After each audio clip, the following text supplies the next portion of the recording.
U2's Songs of Experience, reviewed. On Time U2 fan Eddie Johnston, Lontalius, Banyon, reviews the band's latest album, Songs of Experience. I have two very strong beliefs. 1. U2 are a great band. 2. Rock music has never sounded more stale. U2's newest album Songs of Experience leaked into the world last Monday and my initial reaction was very positive, mostly because I was just stoked I didn't hate it. They're a band I grew up obsessing over, and one I rediscovered after seeing them play the Joshua Tree in full on the 30th anniversary tour this year. I think they're a great band, but hell, they haven't released great music in a long time. Their version of 21st century rock music is largely insufferable. Bombastic guitar riffs and uninspired ohhh choruses taking precedence over the experimentation and nuance that made me fall in love with the band. U2 are a band I truly believe in because, despite all of their bullshit, they've always made hits.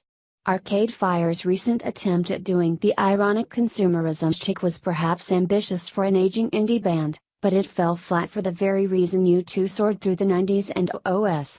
U2 had the hits. Yes, they had Bono wearing makeup and devil horns calling for a cab on stage, but they also had a song that I detest but marked their fifth US top 10 hit and cemented their stadium rock status. Even when Bono was being his most Bono in the mid-2000s, they were experiencing what was arguably a career peak, winning 5 Grammys and selling 4.6 million tickets on their Vertigo tour. In their mid-40s. That's the power of having songs. Songs of Experience doesn't really have the songs, but they've definitely found something that they've been missing. Lead singles You're the Best Thing About Me and Get Out of Your Own Way are predictable and sweet pop songs, but they are low points on what is otherwise a surprising album. Love Is All We Have Left opens the record, an atmospheric and sentimental intro which must be their most interesting opener since mid-album highlights see Bono confusingly framing the Syrian refugee crisis into love songs. But there is a life and a conviction to this material that I've sorely been missing in U2's output of the 2010s. Red Flag Day has the energy of something off of 1983's War merged with a more modern sensibility. Summer of Love is a song I'd be happy to hear stuck in LA traffic over the latest Imagine Dragons. Landlady is the most personal song on the album and it's the one that's stuck with me the most this week. The instrumentation is subtle and captivating.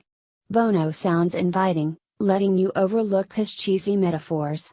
The true star of U2, drummer Larry Mullen Jr., shines in the second half. The Little Things That Give You Away is an early fan favorite. It was debuted on their Joshua Tree anniversary tour earlier this year, and while I admire their confidence in closing a show with a brand new song, I have never seen a crowd stream towards the exits like that while a band was still on stage. There is still a fair amount of rock here, heavy riffs and all, including one borrowed from Haim's My Song 5, but it's contextualized in a way that makes it easier to swallow than 2013's lifeless Songs of Innocence. American Soul is an extension of the Kendrick Lamar collaboration 30, introduced with a monologue from the man himself. The Blackout is likely to become a live staple and has an edge, to the guitar that hasn't really been heard since their 90s albums. Songs of Experience is not without its U2 nonsense, and it's not something that's going to launch them into the charts again. But I don't think it's another dud in U2's once flawless discography as Consequence of Sound called it.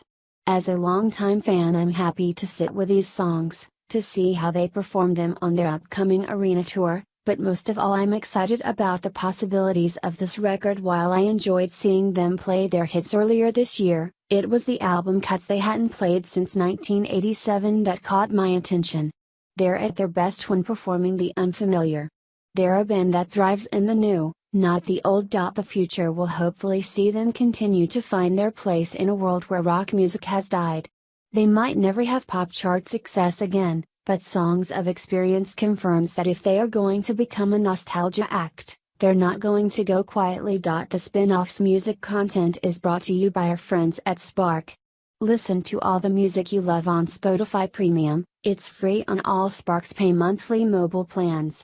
Sign up and start listening today.